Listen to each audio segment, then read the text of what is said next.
Lida, bonsoir. Bonsoir Adjal, bonsoir à tous. Dans la page découverte de l'Afrique, la ville de Korogo, la troisième ville la plus peuplée de la Côte d'Ivoire, histoire narrée par un journaliste malien épris de cette région.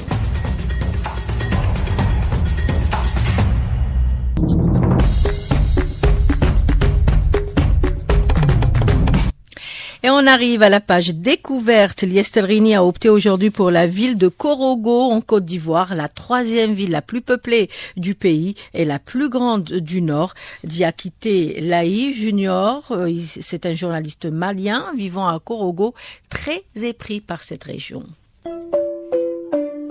Surnommée la cité du Poro et située à 635 km d'Abidjan, elle est la capitale du district des Savanes et le chef-lieu de la région du Poro. La ville est un point de passage stratégique vers le Mali et le Burkina Faso. Korogo est la capitale du peuple Sénoufo. Korogo qui signifie en langue sénoufo héritage. Bon Koulibaly, né Peleforo Bonsoro vers la fin des années 1860 et mort le 19 septembre 1962, est un chef coutumier des Sénoufo de la région de Korogo dont il est l'un des fondateurs. Dans les années 1890, la région de Korogo fut occupée par les troupes de trois empires. Entre 1883 et 1894, la région formait la partie méridionale de l'empire du Kénédougou dirigé par Tchéba Traoré jusqu'en 1890, dont la capitale était Sikasso au Mali. Sur le plan culturel, la ville est connue aussi à travers sa colline historique, le mont Korogo, qui est une colline située dans le centre de la ville. Elle mesure un peu plus de 500 mètres de haut. Elle fait partie des patrimoines touristiques et culturels de la ville de Korogo.